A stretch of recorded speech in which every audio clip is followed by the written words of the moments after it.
Nanawagan ngayon ang Malacanang sa mga rebelding NPA na tigilan ang paghahasik ng karahasan at magbalik loob sa pamahalaan. Kasabay nito nagbabala ang palasyo na determinado ang gobyernong lansagin ang lahat ng pinag-uugatan ng kaguluhan sa bansa. Nagbabalik si Rocky Ignacio pa rin sa Malacanang. Rocky?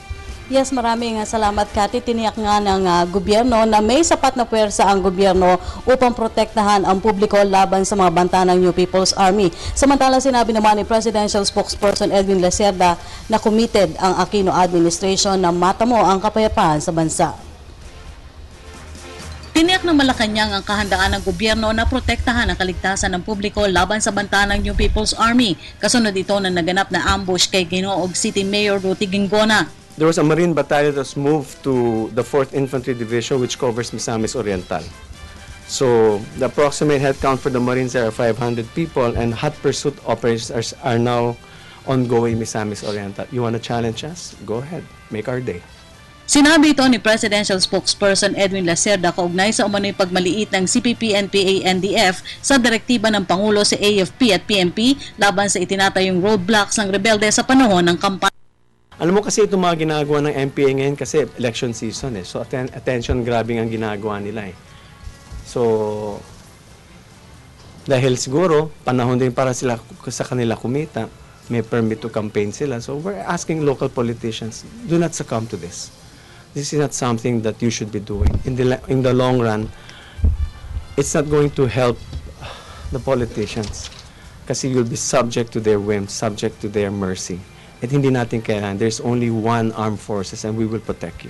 Git pa ni Lacerda, hindi mula sa pamahalaan ng Pilipinas ang problema kung bakit nananatiling nakabitin ang sinusulong na peace talk sa komunistang grupo. Nauna nang naudlot ang negosasyon matapos hindi mapagbigyan ng gobyerno ang demandang NDF na isama sa listahan ng Joint Agreement on Security and Immunity Guarantee o JASIG ang ilang political detainees. There is no ongoing peace process. We have committed to talk to them. They have refused to talk to us. We have always maintained that we are committed to resolving all internal armed conflicts. We have done that with the Bangsamoro, with the MILF. They have to show their sincerity, not us. We have shown our sincerity. The burden has shifted to them a long time ago. Questions? Sir, are we still open to pursuing the peace talks with the CPP? Our commitment is there, but is the commitment of the CPP-NPA there? We have not seen it.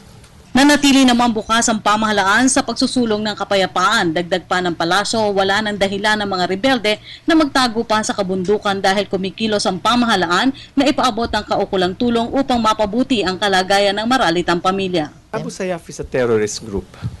The CPP-NPA was born out of legitimate grievances in the past. They have now been reduced to a bandit group. But there are people who are still, may have been misinformed, may have not seen that this government is committed to changing their situation.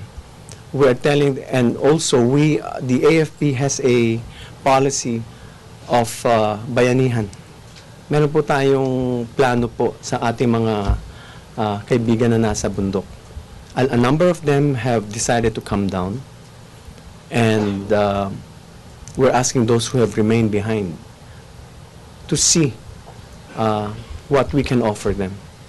Because like I said, stop surviving and start living. It's not only for you, but for your children as well. Malaki po ang ating pagkakataon makaambag ng progreso sa kanila. At yan po ang ating pag-uulat mula dito sa Malacanang sa tulong ng RTVM. Ako po si Rocky Ignacio para sa Telebisyon ng Bayan.